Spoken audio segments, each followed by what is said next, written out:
to the relegation battle here. And this could be a bit more fascinating than it has been in the last couple of seasons.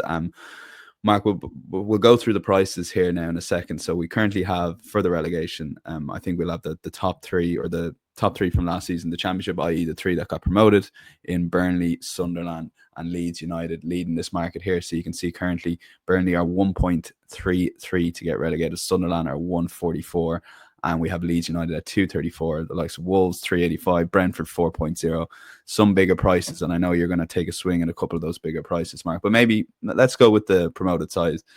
You've got Leeds United, probably the best chance of the three of staying up, as the odds suggest. You've got Burnley, sold their goalkeeper there in the last week. You're not a fan of Scott Parker. You probably think that's nailed on 133 shot. And you have Sunderland, who had no chance in my book, and suddenly they've got Granit Xhaka, leader for Arsenal the last few seasons before he went to Leverkusen and won the league. Obviously not a fan of Ten Hag if he's going to Weir side. So a lot going on in that top three, I would say. And it's important to note we're recording this just at the very end of July, 31st of July. So there may be one or two transfers either way with those three sides.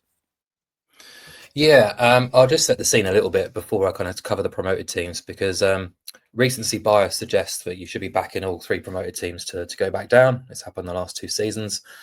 But it's easy to forget that 3 seasons ago, all 3 promoted clubs stayed up. So whilst I sort of tipped and backed all 3 promoted clubs to go immediately back down last season, I wouldn't be blindly backing it to happen again. I think we need to judge each team on their own merits. And if you look at the Premier League, you can sort of average out certain points tallies, goals tallies, win tallies to see what you probably need to do to survive in this league.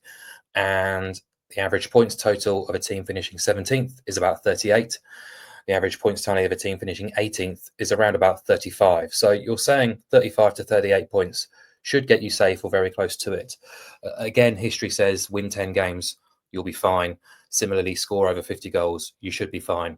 So looking at those numbers immediately, I have to cast big doubts over both Burnley and Sunderland. Can those 2 teams reach those levels? I'm not sure. Burnley, yeah, they exceeded all expectations last season. My own expectations, I should say. Credit to Scott Parker. They were the first team in history to win 100 points and not win the league, only lost twice. Everyone knows about that extraordinary defensive record, but it's worth highlighting. They conceded 16 goals. Their expected goals against figure was 40. That's a 24-goal differential, which is absolutely enormous. And a big piece of that puzzle was James Trafford, who, as you say, has now left the building. So Parker is quite pragmatic. So a side who scored just 69 goals in the Championship, 26 fewer than Leeds, only sort of 19 more than Premier League targets. Are they going to be capable of doing that when their top goal scorer and captain, Josh Brownhill, who got 18 of those, looks to be leaving? He's not signed a new deal, assessing his options elsewhere. I don't think they've done enough to address those issues. So I've got big doubts over them and Parker personally. And Sunderland, just a very young, inexperienced team, probably a year too soon, I think. Enzo Lefebvre was the only player in their playoff final winning team who had any top flight experience. They've obviously gone out to try and change their tact from that youthful exuberance to more sort of hardened experience, as you say, with Granit Xhaka, Habib Diarra. I think will bulk out their midfield as well. Good additions, Ronaldo, Adingra. But they still look pretty short on experience and top flight quality. They were the lowest scorers in the top 6 of the Championship, 58 goals. That was 2 fewer than Sheffield Wednesday in 12th.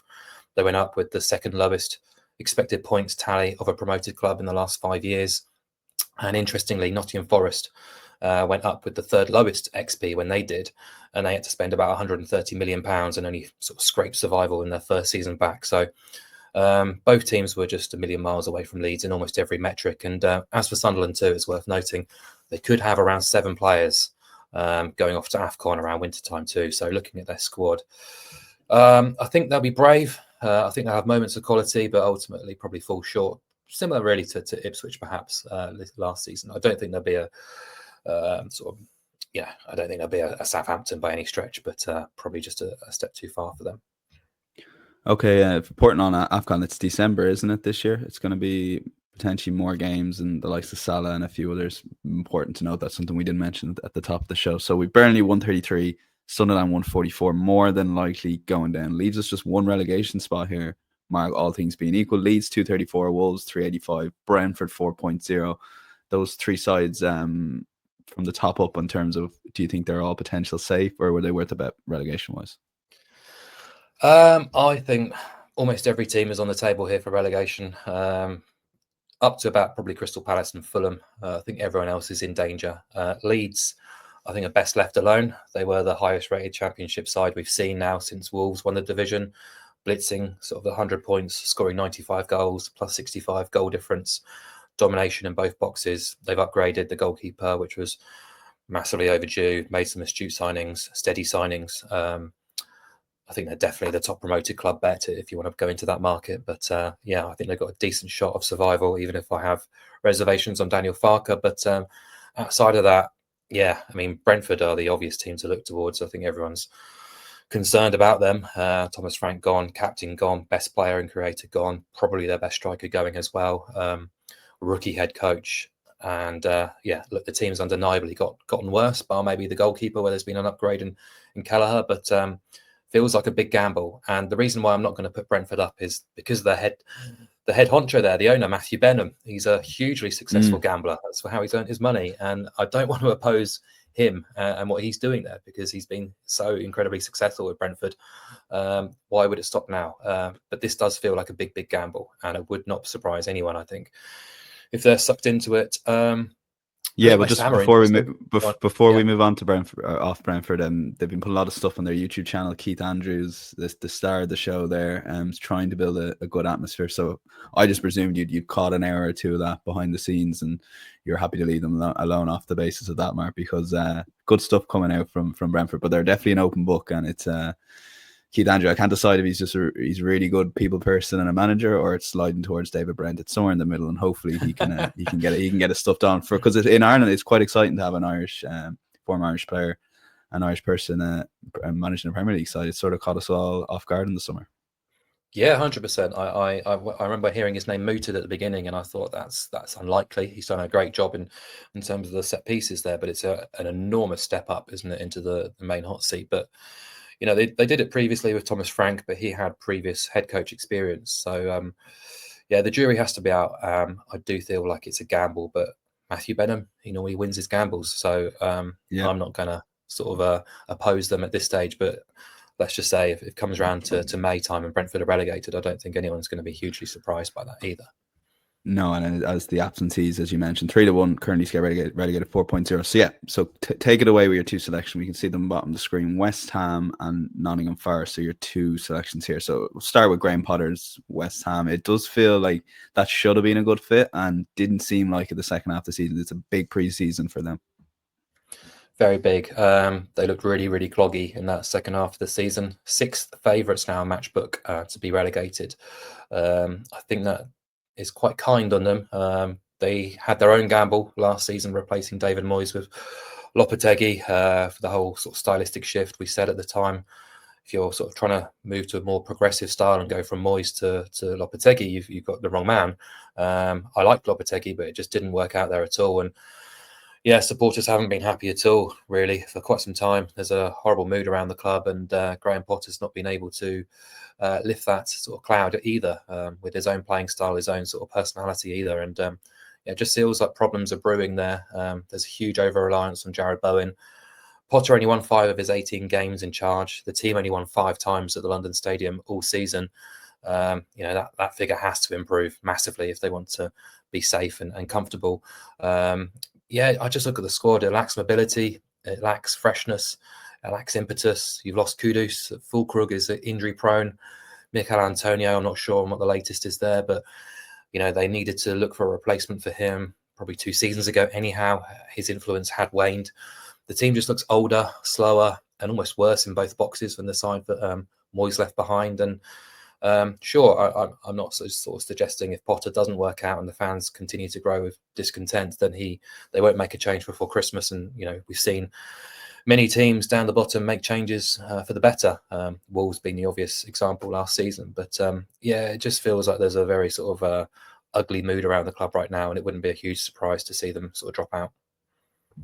That's the first selection. And second selection is Nottingham Forest. People will be surprised to see this. Obviously, did unbelievable. It was Leicester City vibes at time. At one point, they were very short price, a lot shorter than people might remember, to win the Premier League title, just given Liverpool and Arsenal were struggling at the time. Obviously, Liverpool kicked on, managed to keep Morgan Gibbs White. So why is this a relegation fight? It's going to be a serious fall from grace, Mark. I take it you're probably looking at it from 2 seasons ago, or last season, sorry, and what price they were to get relegated maybe versus this season? A little bit, yeah. 12 months ago, they were 4 favourites to be relegated, so the most likely outside of the promoted teams to be relegated. They enjoyed an absolutely incredible campaign, and it would require a big amount of sort of regression to see them sucked back into the bottom 3. But this is a price play. I think they're a big price, and for a number of reasons, really, actually. A lot of what they did last season felt slightly unsustainable, and I wonder if there is drop-offs in any of the sort of key metrics or areas which I'm going to outline in a minute, then they could be easily in trouble. They were third in late April, and they ended 7th after losing 4 of the last 8. So they still are in Europe, which is a big plus for supporters, but it's not the Champions League, which is what they hoped, they almost expected at some point towards the end of the campaign.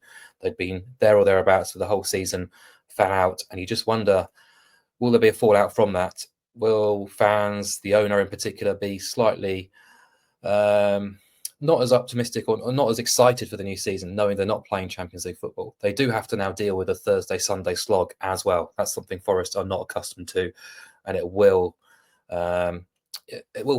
Elanga's gone. It sounds like Gibbs White hasn't gone, but wants out, or at least was looking that way. So yeah, in terms of what I felt is unsustainable, they scored 17 goals from set pieces last season. Wouldn't require a huge amount of regression there to sort of chalk a few of those wins into draws and draws into defeats. Their record for scoring first was, I felt, unsustainable. Score first, they're able to settle back into their game plan. It worked a treat so often. Have they been found out potentially in that last third of the campaign? Who knows? Their record when chasing games was really poor. So you could see if they do sort of struggle to score the opening goal, perhaps there's more evidence that they could struggle. Similarly, you had Chris Wood scoring 30% of his overall shots. That's not sustainable. A goalkeeper with the highest save percentage in the league, again, not really sustainable. Then you've also got potentially 6 players going off to AFCON. Last season, they only used 23 players. 13 of them made 31 appearances or more in the Premier League, which either suggested a reluctance to rotate or even the fact that they don't have enough or good alternatives. So the squad doesn't appear stronger than last season. You're going to be sort of fighting on both fronts now. And you've got a lunatic owner in charge there. It wouldn't be a huge surprise to see him fall out with Nuno early doors. Nuno leaves, things start to spiral. I can see it happening. I think the likelihood of that happening is bigger than the price they are to be relegated. The issue with both West Ham and Forest, in any side in the relegation market, is, in my opinion, you're probably looking at just one available slot outside of Burnley and Sunderland. So that's why I've gone for sort of bigger prices than what's already there. But yeah, I wouldn't be at all surprised to see Forest struggle. Do I think they'll be relegated? Probably not, but I do think the likelihood is more than the price suggests.